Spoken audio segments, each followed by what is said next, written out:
마태복음 16장 1절부터 12절 말씀을 우리가 읽었는데, 마태복음 16장 16절은 베드로의 신앙 고백이 등장을 하죠. 주는 그리스도시요 살아계신 하나님의 아들입니다. 그렇게 고백을 해요. 일생을 갈릴리 바다에서 고기나 잡던 무식한 이 베드로가 예수 그리스도를 영접하고 신앙 고백을 이렇게 기가 막힌 신앙 고백을 해요.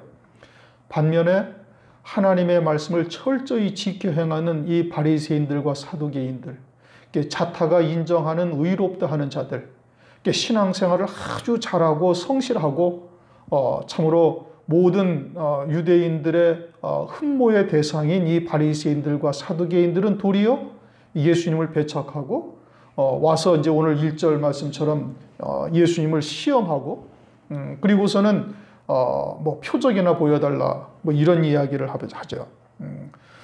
그러니까 이것이 오늘날 교회들의 무엇을 말씀하시는가 우리가 아주 유의미하게 주의 깊게 들여다봐야 되는 겁니다. 이것이 훗날 이제 주의 재림의 때에도 똑같은 상황이 또 벌어지는 겁니다. 세상에서 멸시받는 자, 천대받는 자, 또 세상에 가진 것이 없다 하는 자들은 존귀와 영광을 누리는 자리에 이렇게 베드로처럼 설 수 있고, 세상에서 신앙생활을 잘 한다고 자타가 인정하던 사람들이 이렇게 주님의 초림을 이렇게 맞이하지 못하듯이 주의 재림의 때 또 똑같은 일이 반복되어질 것을 우리에게 영적으로 계시해 주고 있는 거예요. 그러니까 오늘날 바리새인과 사두개인이 누구냐, 이것을 정확하게 깨달아야 되는 것이고, 첫 번째는 우리 안에 이와 같은 사상들, 잘못된 신앙관을 우선 내버려야 되는 겁니다. 무엇인지를 정확하게 깨닫고 알았으면 아주 과감하게 결단하고 거기에서 떠날 수 있는 자가 되어야 되는 거예요. 그리고 또 이와 같은 신앙으로 살고 있는 자들에게 권면해야 되는 겁니다. 그렇게 권면을 해도 혹 듣지 아니하고 오히려 대적하고 비방하고 그런다면은 그거는 육신의 관계를 과감하게 끊을 수 있는 자가 되어야 되는 거예요. 이게 육이 먼저냐 영이 먼저냐, 우리가 스스로를 잘 봐야 되는 거예요. 나는 영에 속한 자인가 육에 속한 자인가. 그냥 육신의 관계에 질질 끌려다니고 사람이 사는 세상에 어떻게 그렇게 할 수가 있어요. 아니요, 그렇지 않습니다. 하나님은 그러한 것을 통해서 우리를 늘 시험하시고 달아보신다라는 것을 절대 잊어서는 안 되는 거예요. 그러니까 내가 영에 속한 자라면은 그와 같은 관계였을 때 영에 속한 쪽으로 생각을 할 것이고, 육에 속한 자라면 육신에 속한 쪽으로 생각을 하고 발걸음을 옮기게 되는 거예요. 그거는 성경에서 쫙 증명하고 있는 거예요. 그냥 육에 속해서 육의 관계를 끊지 못하고 또 육신에 속한 쪽으로 발걸음을 옮기면서 나는 하늘에 속한 자요 새 피조물이요 그리스도 안에 새 생명으로 사는 자라고 한다면 그거는 하나님의 말씀을 지금까지 들었어도 듣지 못한 것이고 믿음으로 받지도 아니한 거예요. 그냥 지식으로 알고 있는 것 정도밖에 안 된다 이겁니다. 그것은 믿음과 상관이 없는 그냥 신앙생활 하는 거예요. 조금 더 극단적으로 표현하면 그냥 종교 활동하는 겁니다. 취미생활 하듯이. 낚시 잡으러 하고 바둑 놓고 다니던 것과 다를 바 하나도 없는 거예요. 영생에 아무런 관계가 없는 그와 같은 삶을 살다가 그걸로 끝나는 겁니다. 이 바리새인들과 사두개인들, 이들이 과연 무엇인가, 내 안에 그것이 있는가, 또는 내 주변에 그와 같은 신앙관을 가지고 있는데 우리는 그러한 육신의 관계가 더 소중해서 그런 쪽으로 마음을 빼앗기고 치우치고 있는가, 이런 것을 보셔야 되는 겁니다. 주님께서는 아주 단호하게 딱 끝내버리시는 거예요. 더 이상 그들과 함께 교제하거나 영적인 관계를 갖거나 그러지를 아니하시는 겁니다. 1절 바리새인과 사두개인들이 와서 예수를 시험하여 하늘로서 오는 표적 보기를 청하니, 바리새인과 사두개인들은 당시의 유대인들로서 신앙생활을 철저히 하는 사람들인 겁니다. 오늘날 우리들로 하여금 그들처럼 신앙생활을 해야 한다고 그런다면 아무도 이렇게 쫓아갈 자가 아무도 없어요. 그처럼 철저하게 신앙생활을 하는 자들인데, 그런데 바리새인이나 사두개인이나 다 신앙의 주체가 뭐냐? 육신이 신앙의 주체인 거예요. 육신이 신앙의 주체이니까 육에 속한 자요, 육신의 눈에 보이는 것만 쫓아가는 거예요. 육신의 눈에 보이는 행동, 또 육신의 눈에 보이는 세상의 것, 또는 육신의 눈에 보이는 표적 이런 것만 쫓고 있다 이겁니다. 내가 새 피조물이 되어져서 그리스도 안에 영원한 생명으로 사는 자가 되어졌으면 하나님의 말씀을 봐도 무엇을 봐요? 영의 시각으로 바라보는 거예요. 하늘에 속한 자로서 하늘에서 이루시는 구원이 무엇인가 여기에 초점이 맞춰져야 될 텐데 육신에 속한 자는 하나님의 말씀을 봐도 전부 다 눈에 보이는 세상의 것 또는 육신의 것 여기에다가 초점이 다 맞추어지는 거예요. 그러니까 바리새인들과 사두개인들이 표적 보기를 원한다는 것은 뭘 말하느냐? 한마디로 육에 속한 자입니다. 이런 뜻인 겁니다. 나는 육에 속한 자예요. 라고 주님 앞에 자기의 신앙의 모습을 그냥 그대로 드러내놓고 있는 것과 다를 바가 없지요. 혹시 여러분들도 아시는지 모르지만 한 20여 년 전, 한 30년 가까이 전에 캐나다에서 바람이 분 빈야드 운동이라는 게 있어요. 아실지 모르겠어요. 그냥 앞에서 목사가 휙 하면 뒤로 휙 넘어지고 깔깔대고 웃고 하여튼 해괴한 일들을 합니다. 그러면서 그것이 아주 성령의 역사라고 우리나라 교계를 확 휩쓸었어요. 확 휩쓸고 그리고서는 거기에 심취한 사람들은 1년에 2번씩 비행기 타고 캐나다까지 갑니다. 그 빈야드 교회 가가지고 그 목사가 한번 또 쫙 하면 또 뒤로 휙 넘어졌다 그러고 와요. 그리고 1년에 한 2번씩 6개월마다 한 번씩 가가지고 그 짓을 하고 와야 그래야 뭔가 있는 것처럼 생각이 되고 그래놓고서는 국내에서도 막 어마어마하게 그런 빈야드 운동이 벌어졌어요. 그래가지고 안 넘어지잖아요. 그럼 와가지고 발 걸어서 넘어뜨려요. 그래놓고는 그것이 성령의 역사라고 이 기가 막힌 일들을 거기에 또 쫓아다니는 사람이 허고 많아요. 그냥 무지무지하게 목사들이 수천 명씩 모였어요. 여러분들은 아실지 모르지만 그래가지고는 그런 거에서 더 번져나가가지고 나간 것이 나중에는 입 벌리고 목사들이 앉아가지고 그것이 성령 충만을 받는 거라는 거예요. 이런 기가 막힌 말도 안 되는 아주 영적으로 정말 유하기 젖먹이도 안 되는 이러한 신앙들이 그분들이 목회자라고 한 2,000명씩 2,500명씩 앉아가지고 부천 또 어디? 서울의 상도동 근처인가 어디? 이런 데 모여가지고 무슨 5단계 뭐가 있다.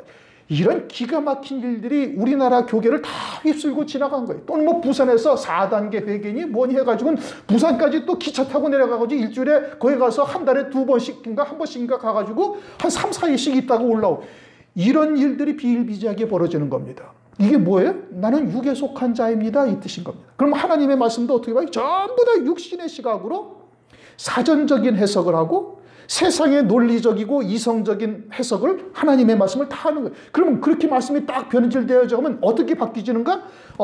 당시의 바리새인들과 사두개인들과 똑같은 신앙관으로 오늘 바뀌어지는 겁니다. 이미 여러 차례 얘기했던 것처럼 바리새인들은 육체의 경건주의를 쫓죠.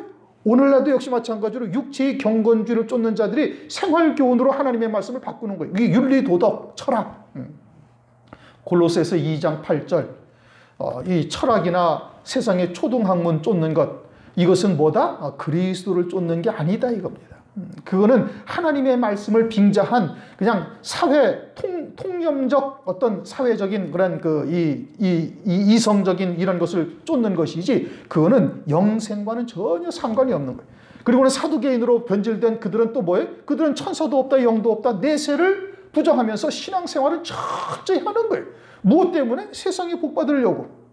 그래서 그들은 이 땅에서 하나님의 말씀을 잘 지켜 행하는 것이 이 세상에서 복을 받는 길이라고 그것이 천당이다 이 뜻인 겁니다. 오늘날 물론 내세를 부정하는 그리스도인들은 아무도 없죠. 그러나 그와 같은 신앙관을 가지고 하나님의 말씀을 세속적이고 기복적인 신앙관을 가지고 보고 앉아있다면 그들이 바로 사두개적 교훈으로 살고 있는 자들이고 이들의 공통점은 다 뭐다? 육신의 눈에 보이는 것 또는 만져지는 것 그래서 꿈, 은사, 예언 끌핏하면 꿈 얘기하고 어떻게 하면 또 은사 뭐가 어쩌고 저쩌고 그리고 환상 이야기하고 직통계시 이야기하고 다 똑같은 겁니다. 전부 다 어디에 속한 것이다?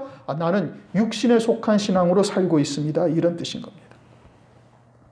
그래서 오늘 12절까지가 다 어떤 내용이에요? 바리새인과 사두개인들에 대한 내용이고 이것은 오늘날 교회 안에도 그대로 존재하고 있음을 이들을 통해서 보고 너희도 이와 같은 자리에 있으면 속히 벗어나라 이런 의미인 겁니다. 2절 저녁에 하늘이 너희가 저녁에 하늘이 붉으면 날이 좋겠다 하고 아침에 하늘이 붉고 흐리면 오늘은 날이 굳겠다 하나니 너희가 천기는 분별할 줄 알면서 시대의 표적은 분별할 수 없느냐. 뭐 천기는 사람들도 다 보죠. 나이만 조금 먹었으면 저녁에 날 보고 내일 날씨가 비 오겠다 또는 좋겠다. 아이고 달무리가 떴으니 내일 날씨가 안 좋겠네. 다 알아요. 그거는 육신의 눈으로 보고 아는 거예요. 영에 속한 자라면은 시대의 표적을 보고 그리스도를 맞이해야 될 텐데 당시의 유대인들 말이죠. 하나님의 말씀을 알고 있잖아요. 하나님의 말씀을 알고 있어서 그래서 하나님께서 이 여자의 후손으로 오실 것이다. 갈라디아서 4장 4절 보면 말씀을 하셔요. 여자에게서 나게 하시고 물론 여자라는 것이 율법이라는 의미도 있지만 창세기 3장 15절 여자의 후손으로 하나님께서 보내실 것을 말씀을 하셨어요. 그리고는 여자의 후손으로 나시자마자 그러니까 처녀가 잉태하여 이사야서 7장 14절 말씀이죠. 처녀가 잉태하여 아들을 딱 낳고 얼마 되지 않아서 동방박사들이 와가지고 난리가 난 거예요. 예루살렘이 소동했어요. 그러면 유대인들의 유명한 율법사들 또는 대제사장 장로들 또는 70인의 그런 회원들 다 어디에 있어요? 예루살렘에 다 있단 말이에요. 그리고 유대의 종교 지도자들이 동방박사들 와서 난리 소동이 나서 헤로도 안까지 그냥 그 율법사들에게 또는 유대인들에게 물어봐가지고 너희들 메시아가 어디서 난다고 성경에 되어 있냐? 베들레헴입니다. 그러면은 유대인들이 베들레헴에 가봐야죠.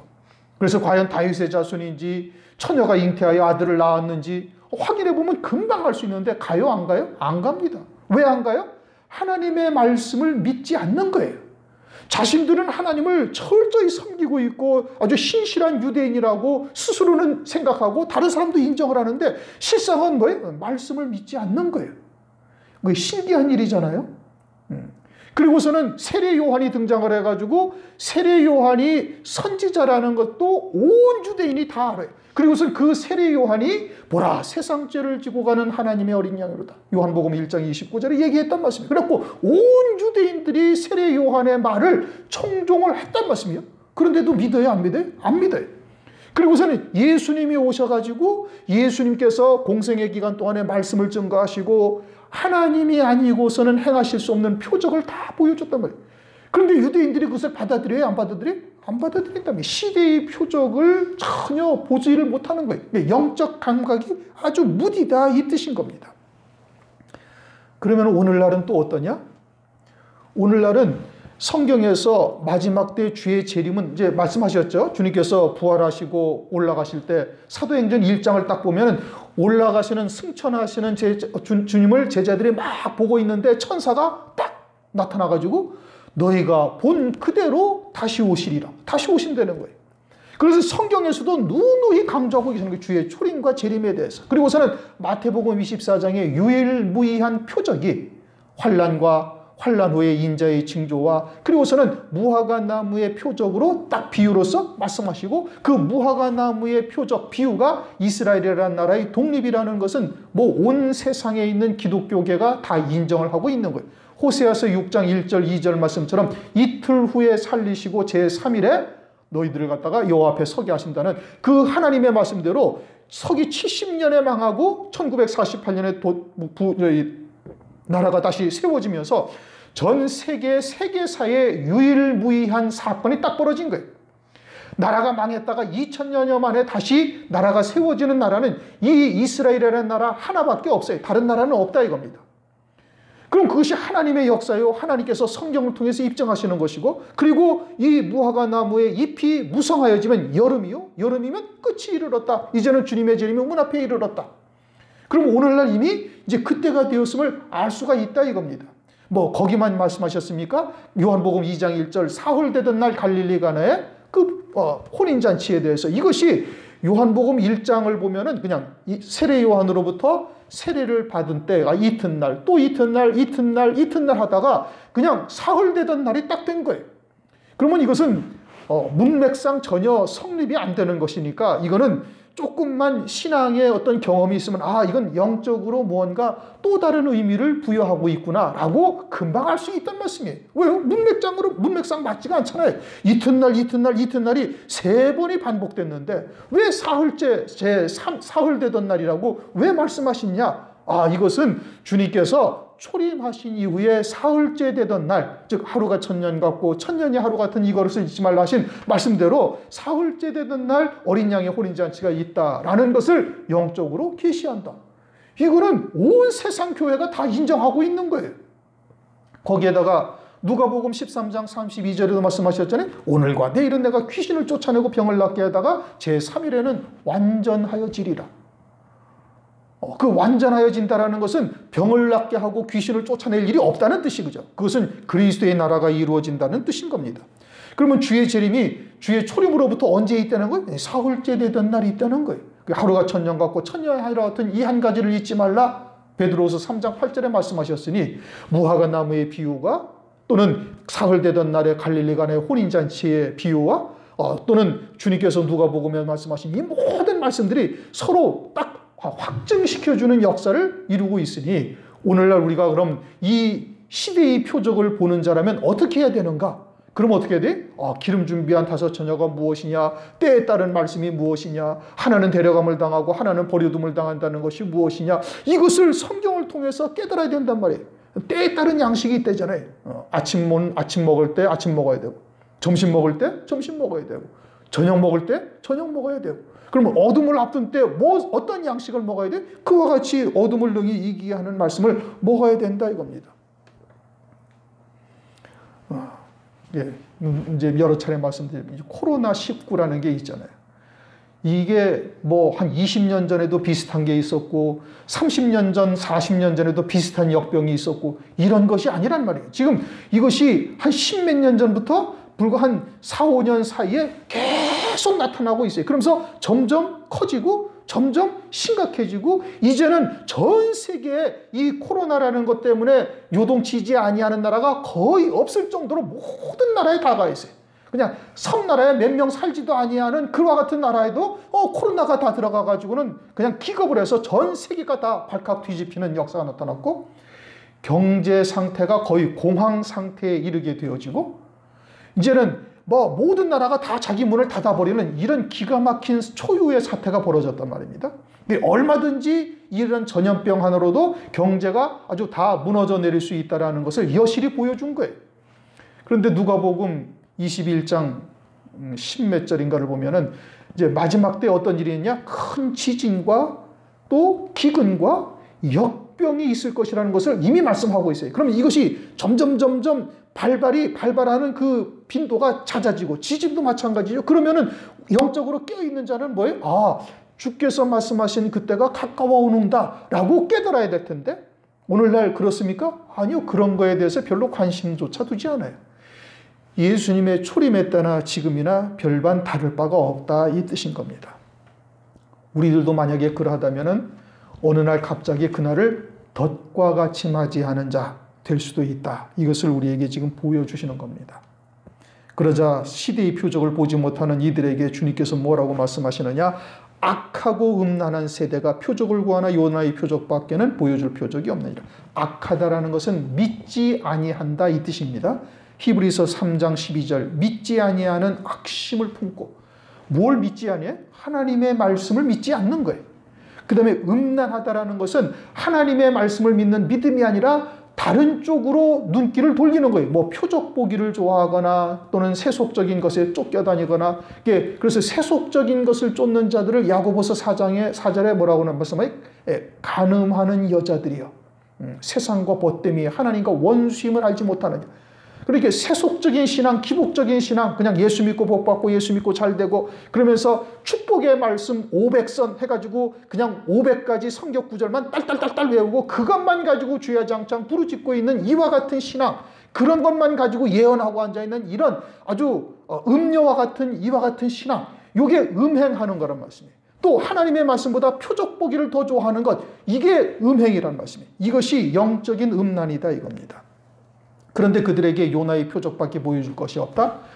이것은 심판에 대한 얘기입니다. 바리새인들과 사두개인들에 대한 심판이 요나의 표적은 요나서 1장 17절 사흘밤 사흘낮을 음부에 처해져 있는 요와 같은 것을 말씀하고 있는 것이죠. 물고기 뱃속에 사흘밤 사흘낮을 있었던 요나의 표적, 그것은 주님 앞에 심판의 자리에 설 때가 너희들은 그때다 이 뜻인 겁니다. 주의 초림으로부터 이틀이 지난 3일째 주님께서 재림하시고, 그리고 3일째 재림하시면 천년 왕국이 또 지나가고, 그러면 나흘째 되는 날 3일 밤 3일야를 3일 밤 3일야가 아니라 3일 밤 3일 낮을 지난 나흘째 되는 날 백보자의 심판대 앞에서 너희들은 내 앞에 보게 되어질 것을 말씀하고 있는 것이죠. 제자들은 언제 봐요?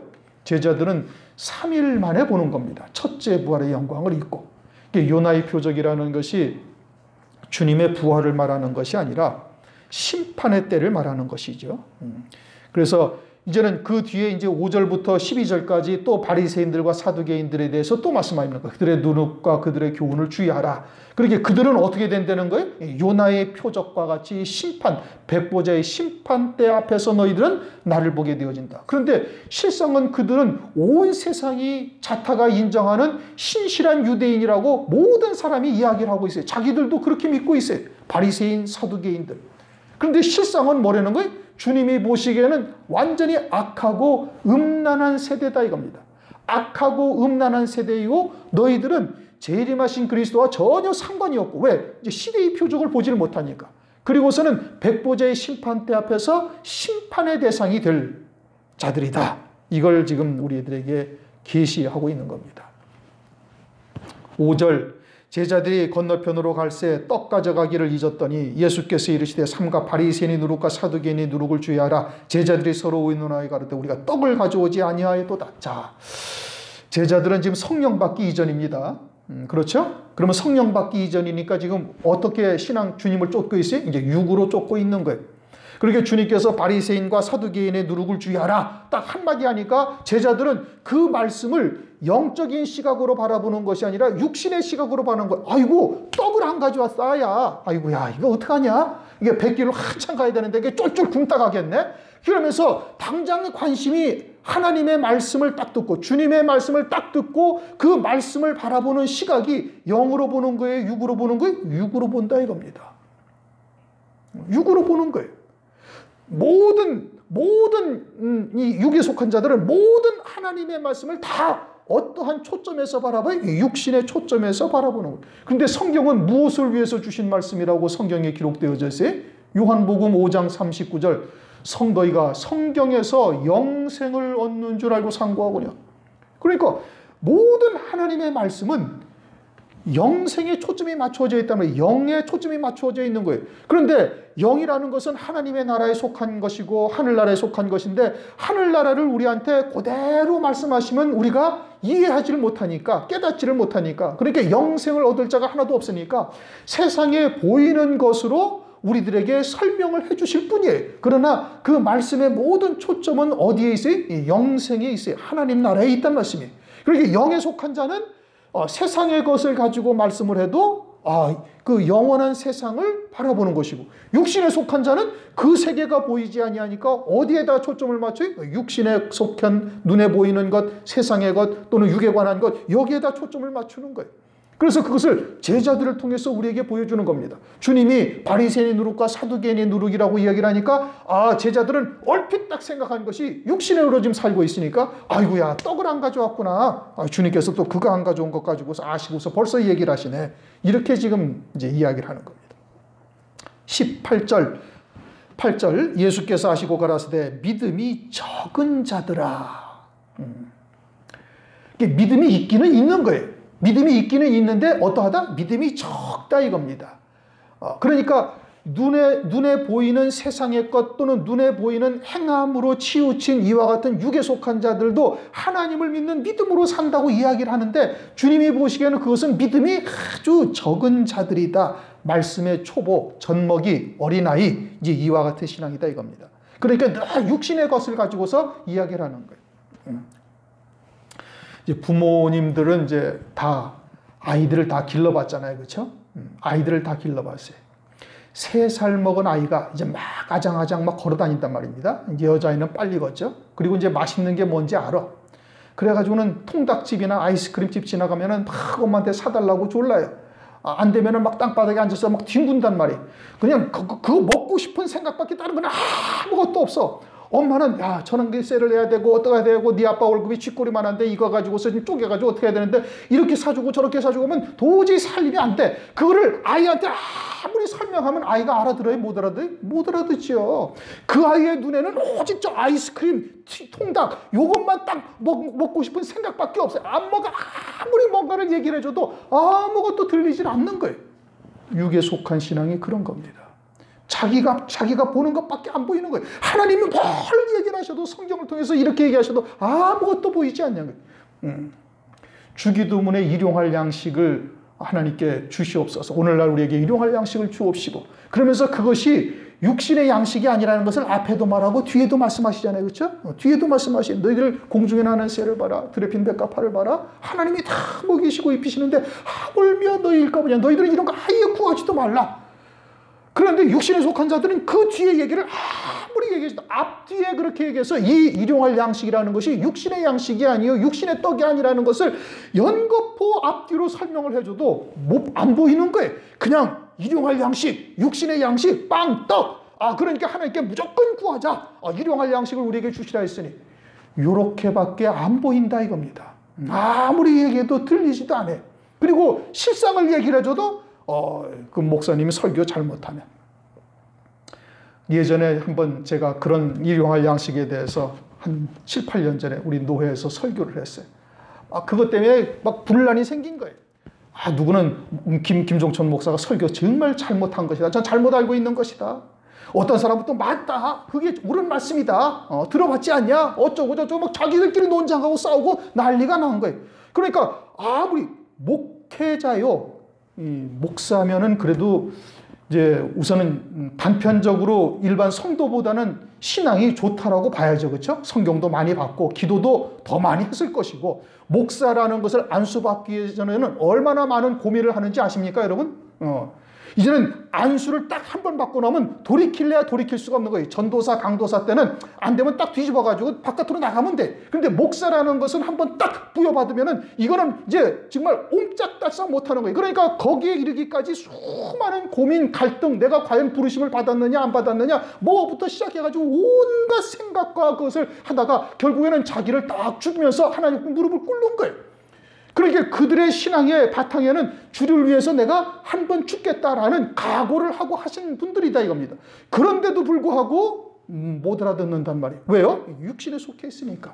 그러니까 그와 같은 믿음의 자리에까지 이르지 못한 성도들은 오죽 그러겠어요? 그러면 하나님의 말씀을 통해서 계속 양육하고 기르고 또 가르치고 깨닫고 또 하나님께서 광야길을 연단하게 하시면서 그 믿음을 성장시켜 나가는 과정들을 이제 이루어 가시는 것이죠.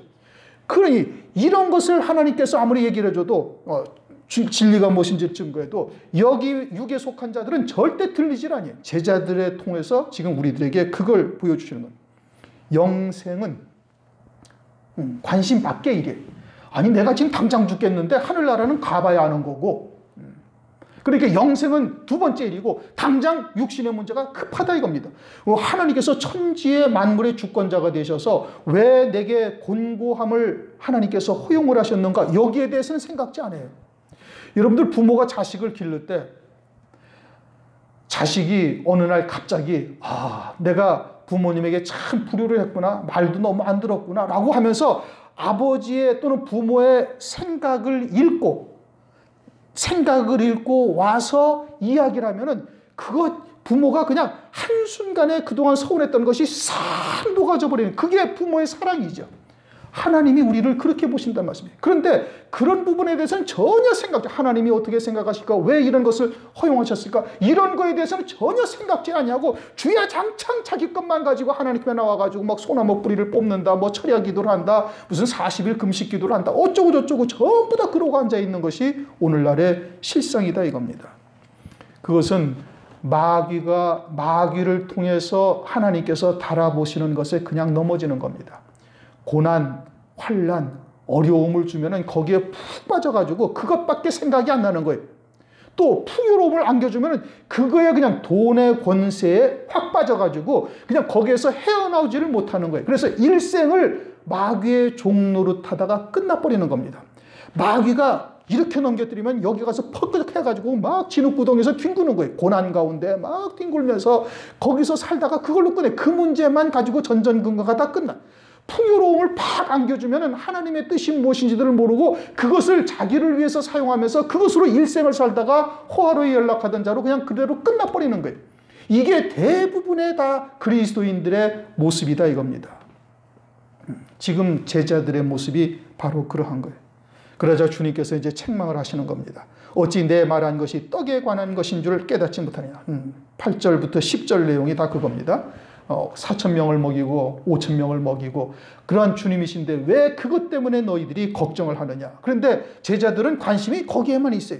성도들도 또는 우리들 신앙생활하는 우리들도 그냥 마귀가 확 뒤집어 버리면 거기에 전전긍긍해서 막 죽을 마시고 막 풍요로움을 팍 안겨주면 거기에 또 희희낙낙하면서 물질에 빠져가지고 하나님의 일은 등한히하고 하나님의 관심은 무엇에 있는지 알지도 못하고 그러니까 마귀가 조롱하는 대로 조종하는 대로 그냥 넘어지고 웃고 하다가 그것으로 끝난다 이겁니다. 11절 어찌 내 말한 것이 떡에 관함이 아닌 줄을 깨닫지 못하느냐. 영생의 교훈으로 주신 말씀입니다. 그런데 육으로만 보고 들으니까 전혀 알 수가 없어요. 여러분들도 다 아시다시피 한 교단에서는 핵심적인 교리가 오중복음과 삼박자 축복이라는 것이 아주 핵심적인 교리입니다. 그런데 그렇게 설교를 하고 증거를 하니까 사람들이 일단 많이 모이는 거예요. 우선 듣기 좋잖아요. 복 받으라니까. 세상에 복 받으라니까. 그러니까 막 교회가 부흥이 되고 뭐 세계에서 제일 큰 예배당을 지었다 어쩌다 막 이러니까 이제는 그와 같은 흐름이 다른 교단에게도 다 넘어가가지고 이제는 뭐 말씀드린 것처럼 예전에는 장로교 가면은 설교 말씀이 틀리고 감리교 가면 틀리고 성결교 가면 틀리고 오순절 계통 가면 순복음 가면 또 틀리고 다 각각이 달랐어요. 그런데 지금은 그냥 어딜 가나 다 대동소이하게 바뀌어버린 겁니다. 그것이 성도들이 많이 모이는 것이 우선은 지상 제1의 목표가 되어버려가지고 전부 다 그러한 말씀으로 하나님의 말씀이 다 거의 다 흘러가 버리고 마른 거예요. 그래가지고 이것이 온 교계에 그냥 웃지 못할 기가 막힐 일들로 이제 벌어지게 된 것이죠. 그러니 이 얘기 떡에 관한 것이며 육신의 떡에 관한 것이 아닌 것을 어찌 깨닫지 못하느냐 주님께서 책망하시는 겁니다. 오직 바리새인과 사두개인의 누룩을 주의하라 하시니 그제야 제자들이 떡의 누룩이 아니요 바리새인과 사두개인의 교훈을 삼가라고 말씀하신 줄 깨달으니라. 이제 바리새인과 사두개인의 교훈을 삼가라고 말씀하신 줄 깨달으니라. 그러면서 4절에는 끝부분에 어떻게 하셨어요? 그냥 그들을 떠나버리시는 겁니다. 악하고 음란한 세대라고 책망을 하시면서 그들에게서 떠나시는 거예요. 그들은 주님의 말씀을 들을 수도 없을 뿐 아니라 화인 맞은 자들이 되어졌으니까 굳이 그들에게 막 강요를 해서 이것이 진리다 저것이 진리다 논쟁하지도 아니하는 거예요. 들레지도 아니하고 다투지도 아니하는 거예요. 그래서 그들은 듣지도 못하고 들어도 깨닫지 못하는 자들로 영원한 멸망에 딱 처해졌고 앞으로도 그러하다라는 것을 이들을 통해서 우리에게 교훈하시는 것이고 제자들 너희들은 바리새인의 교훈, 사두개인의 교훈을 아주 주의하라 이겁니다. 이것이 우리들에게도 알게 모르게 은근히 자리하고 있어요. 왜요? 육체를 입고 있으니까. 온전한 새로운 피조물로 완전히 바뀌어지지 않으면 늘 그것이 우리에게 아주 육신의 소욕이 성령과 거슬리면서 늘 대적하는 일들이 갈등이 내 마음에 일어나는 거예요. 하나님의 말씀을 믿는 믿음으로만 쫙 쫓아가는 것이 아니라 늘 내 안에 은근히 갈등을 일으키면서 하나님의 일을 회방하는 역사가 우리 안에 있다 이겁니다. 이제 이것은 우리가 이제 그동안 누누이 상고했던 거예요. 뭐가 바리새인의 교훈이요, 뭐가 사두개인의 교훈이다라고 이제는 제가 설명을 해드리지 않아도 다 알 수 있는 것이에요. 우선은 우리 안에 이와 같은 육에 속한 것들이 남아있다면 철저히 끊어내야 한다는 얘기고 그리고 그와 같은 우리의 형제 또는 식구들이 있다면 말씀으로 권면해서 그들을 살려야 되는 것이고 대적하고 그런다면 아직 때가 아니든지 아니면 하나님의 택하심의 은총을 받지 못한 자이니까 그냥 둬야 되는 거예요. 그건 어쩔 수 없는 것이고 그러나 그것이 우리의 가족 중에 있다면 이건 참 심각한 문제인 것이죠. 그리고 부단히 기도해야 될 문제예요. 하나님께 정말 목숨을 걸고 기도할 정도가 돼야 되는 거예요. 의인의 간구는 역사하는 힘이 많으니라. 내가 먼저 하나님이 받으실 만한 의로운 자의 자리에 서야 되는 거예요. 내가 먼저 그와 같은 산제사, 산제물 드리는 자의 자리에 서야 되는 것이고, 그러하면서 하나님께 간구하고 기도할 때 그들의 기도를 하나님께서 들으시고 그 중보함을 통해서 그들에게 은혜를 베풀어 주시는 거예요. 아브라함의 기도를 통해 롯이 구원받은 것처럼 그와 같은 은혜의 역사가 있게 되어지기를 주님의 이름으로 축원합니다.